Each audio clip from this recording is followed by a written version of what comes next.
My, digital ID. Why doesn't anybody anywhere have a clue what's going on? This is very exciting stuff, if you ask me. Nobody has a clue. This is mental. It's everywhere. The information's been everywhere for years. Nobody seems to know. It's so frustrating. Um, so let's have a little look and see what's going on. So, digital ID. We can't have a digital economy without digital ID. We're definitely going for a digital economy. It's not something I want, it's just something I know they're going to do, and I'm powerless to stop it. And I think that there are going to be two fundamental options for people, and they are for people that live in the UK, and they are as follows: buy the ISO 2022 compliant cryptos and leave the G7 entirely, or don't. And if you don't, you will be chained to the blockchain. You will become a serf, and all of the dystopian, nonsensical, like policies that they want to implement and the controls they want to implement, yes, they absolutely will be able to do it. How can I be so sure this is going to happen? Well, let's have a little dive, shall we? What have we got here? This is a screenshot of the history of the world reserve currency since 1450. And you can see that traditionally, approximately, the world reserve currency is held by a country for 80 years. Portugal, then on to Spain for 80 to 110 years, sorry. Portugal, Spain, Netherlands, France, Britain, USA. Generally, it was gold backed, or silver backed, or both. So, pound sterling, our pound sterling was backed by sterling silver, not anymore. Once we came off the sterling standard, I don't know what year it was. I won't go into that in too big a detail. I think it was 1918, but I'm not sure. It could have been the 40s, so I won't talk about that. After World War II, we kind of handed over the world reserve currency to the USA. Oh, look, it says World War One actually. Anyway, I'm a little bit woolly on my history there, but the USA has held the world reserve for 101 years, and the longest held was 110 years, and the US have also came off the gold standard, and they're in $37 trillion of debt. It's such a big number that you couldn't even fathom. So it's very, very likely that very, very soon the US dollar will no longer be the world reserve. So this ties into the timeline, if you ask me.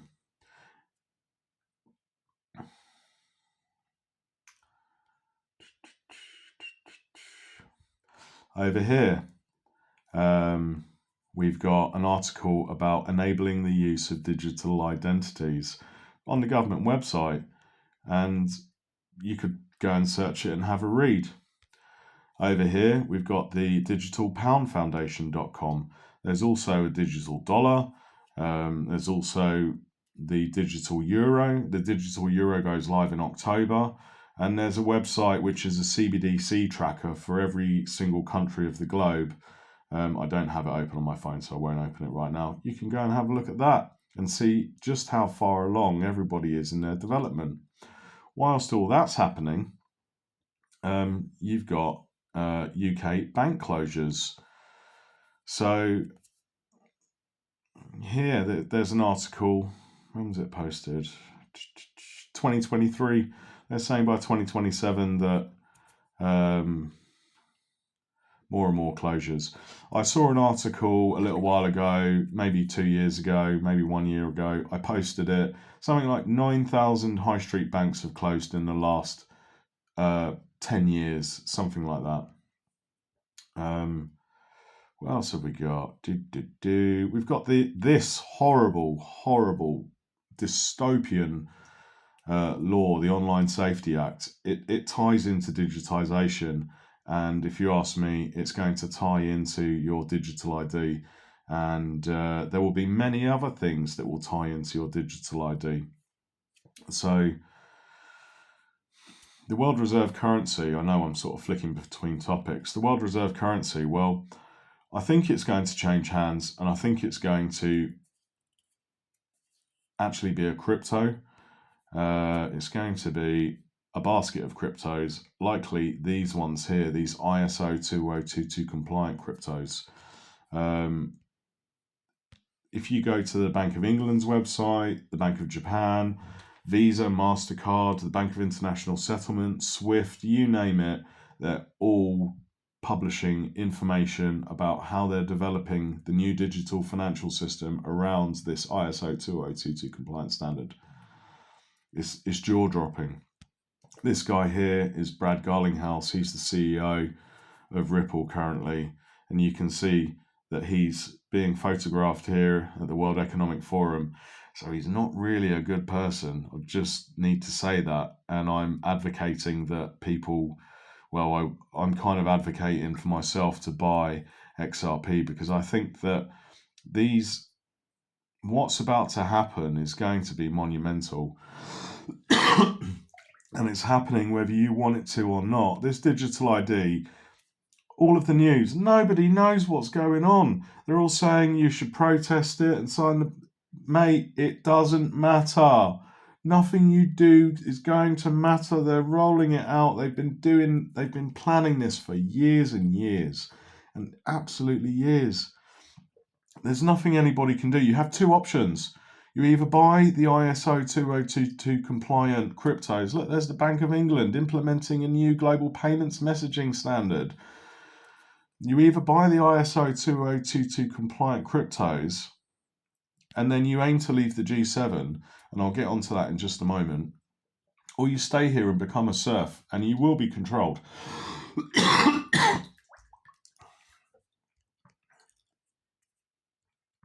Why would you aim to leave the G7? Well, let's have a little looky at... here we've got the Autonomous Driving Act as well.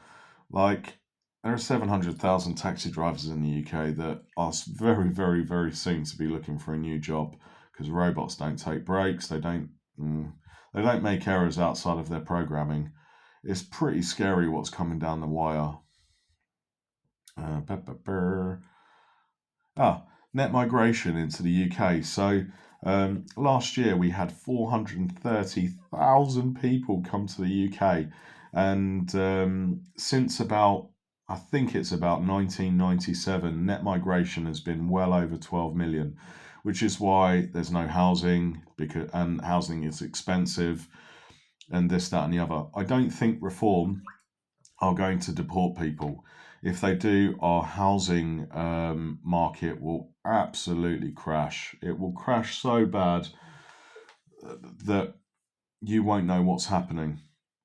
And I don't think they will, but they might. If they start deporting people, wow, there's going to be serious, serious problems in the UK. And I mean, there's just 400,000, well, just 400,000 is quite a lot. I think our population's about 69, 70 million, and it's growing rapidly.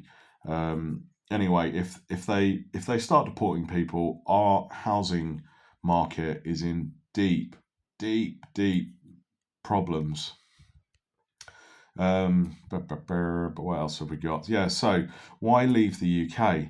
Now, I haven't quite got all of the articles up, but pretty much the basket of currencies, the ISO 2022 compliant currencies, are probably going to be the world reserve. And these countries here, all of these so-called third world countries, they actually hold nearly all of the world's, a major majority of the world's population. It's like more than 60% of the world's population, and most of the world's resources: gold, oil, gas, lithium, like you name it, minerals, resources. they all reside in these countries, and they have all of the manufacturing. The UK, we don't produce anything apart from propping up mass migrant mass migration, and we're a services country. We don't have anything. We don't do anything. I don't know why we're so prominent in the world at the moment, because we're just, oh dear. Anyway, so I think that what's happening with the migration issue is nothing that you'll hear on the mainstream media, and it's quite a wild idea perhaps. But I think what they're doing, I think they're moving out all of the useless people from the third world into the Western world, because the Western world is about to become the third world.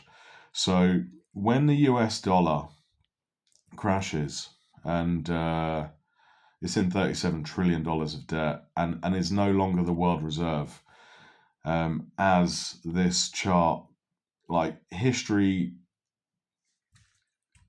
doesn't rhyme or whatever, it doesn't repeat, but it rhymes. The US dollar can't carry on. It's in $37 trillion of debt.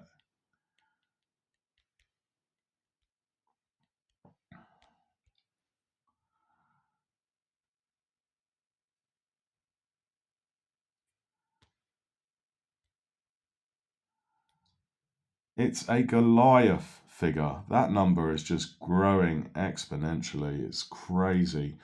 So at the moment, I think they're just hanging on, hanging on. The world reserve currency has traditionally changed hands over the last 600 years, and I believe it's going to do it again.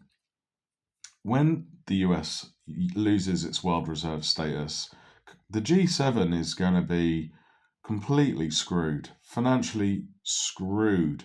We won't have the reason, one of the reasons why we have so much leverage when we don't really produce anything is literally because of the US having the world reserve currency and the strength of the pound and blah blah blah.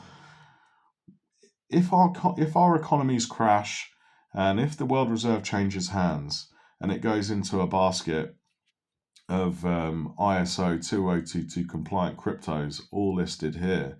Well, actually, I think there's a few more that haven't been added to this list, by the way. Flare's one, there are others.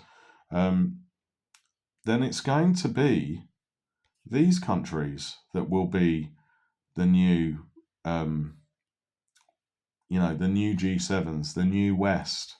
It will be China, Russia, Brazil, India, Saudi Arabia. This is what's happening right now, and I don't understand why nobody can see it. They're moving all of the worst of their people out. We're accepting them with open arms, and we're gonna go down. They're gonna go down with us. It's monumental, and nobody on the mainstream is going to tell you this. They probably haven't even thought of it. They don't know why digital IDs are coming. They're all perplexed, and they're telling you to argue, and they're telling you to argue and protest. It's futile. What's happening has been planned for years.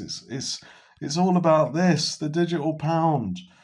Like, wakey, frickin' wakey, Bank of England all on board, Visa.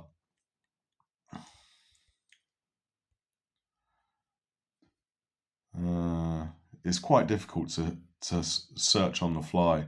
Visa, MasterCard, like, it's everyone.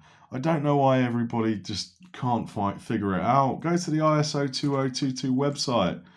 It's all here. Have a look at Contact Us. Oh my God, it's Swift. Oh my God. It's in Belgium, which, if you look at the demographic of Belgium, oh my God, we are basically handing over the keys to the castle to all of these guys here. BRICS is going to run the world. You wait and see. 2030 is going to be an entirely different place to 2025. Massively so. And most of the economy will be using digital money. It's going to be mental. Where do you move to? I have no idea, but I don't think that staying in the UK is honestly going to be a viable option. Not financial advice, not financial advisor. I hope that's interesting. Sorry it was so disjointed. Enjoy. No scripts. Enjoy.